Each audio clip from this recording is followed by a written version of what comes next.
नमस्कार दोस्तों, कैसे हैं आप सब। उम्मीद करती हूँ आप सभी लोग बहुत ही अच्छे होंगे। दोस्तों, बात करेंगे आज धनु संक्रांति के बारे में। धनु संक्रांति के दिन सूर्य देव की पूजा की जाती है और पितरों को तर्पण दिया जाता है। ऐसा करने से पितृदोष के प्रभाव कम होते हैं और पापों से मुक्ति मिलती है। धनु संक्रांति 16 दिसंबर 2022 को है। साल में मकर संक्रांति के अतिरिक्त कर्क, धन और मीन संक्रांति का खास महत्व है।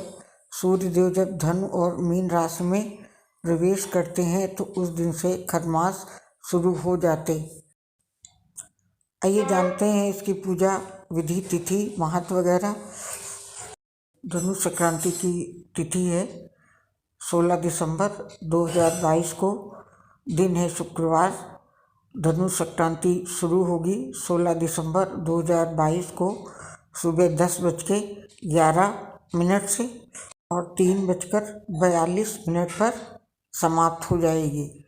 धनु संक्रांति की पूजा के लिए सुबह जल्दी उठकर सूर्य भगवान की विधि विधान से पूजा अर्चना की जाती है। इसके बाद सूर्य देव को जल अर्पण किया जाता है।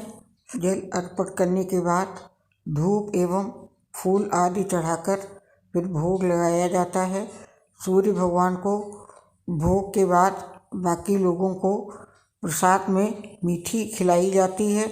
इस दिन विशेष रूप से भगवान सत्यनारायण की कथा पढ़ी जाती है।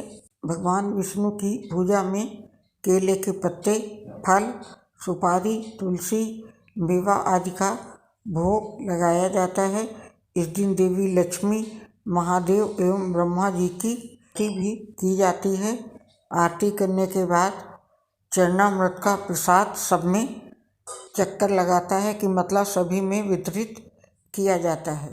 हिंदू धर्म के अनुसार संक्रांति का काफ़ी महत्व है, इसलिए धनु संक्रांति भी महत्वपूर्ण होती है। धनु संक्रांति के दिन पितृ त्रयस्थ, धर्म स्नान आदि किए जाते हैं और वैदिक उत्सव के रूप में कई क्षेत्रों में बहुत ही धूमधाम से मनाया जाता है। भारत के कुछ राज्य जैसे क्षेत्र उड़ीसा, कर्नाटक, केरला, गुजरात, तमिलनाडु, पंजाब और महाराष्ट्र में संक्रांति को बहुत ही उत्साह से मनाया जाता है। धनु संक्रांति के दिन विशेष रूप से उड़ीसा में भगवान जगन्नाथ की पूजा की जाती है। भगवान जगन्नाथ को मीठा भात अर्पित किया जाता है। धनु संक्रांति के दिन किसी भी प्रकार के शुभ कार्य नहीं किए जाते।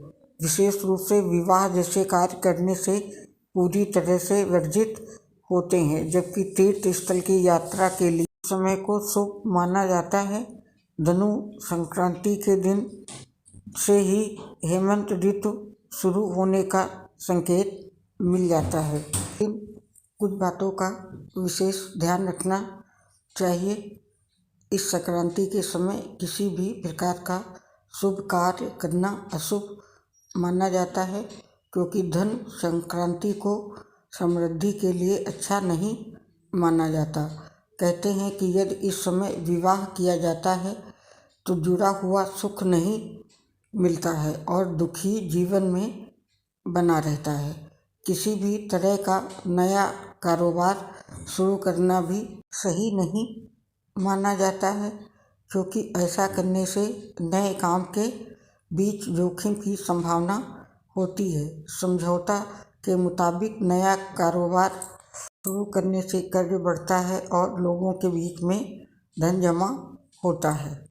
मकान बनाने और बेचने आदि को भी इस क्रांति में के समय को शुभ नहीं माना जाता है, क्योंकि इस समय यदि नया मकान बनाया जाए तो उसका सुख नहीं मिलता है। नया घर बनाने के प्रयास में भी रुकावटें आती हैं और कई बार तो मौतों की भी संभावना बढ़ जाती है। जानते हैं धनु संक्रांति 2022 में कौन से उपाय करने चाहिए। धनु संक्रांति के दिन सूर्य देव की पूजा अर्चना का काफ़ी महत्व है और सूर्य देव की विशेष पूजा के तौर पर की जाती है। तो कहते हैं कि ऐसा करने से व्यक्ति का भविष्य सूर्य की तरह चमकता है।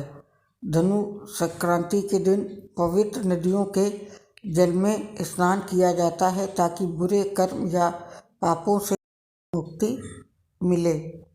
अगर कुंडली में बृहस्पति धनु राशि में बैठा हो तो इस अवधि में शुभ कार्य किए जा सकते हैं।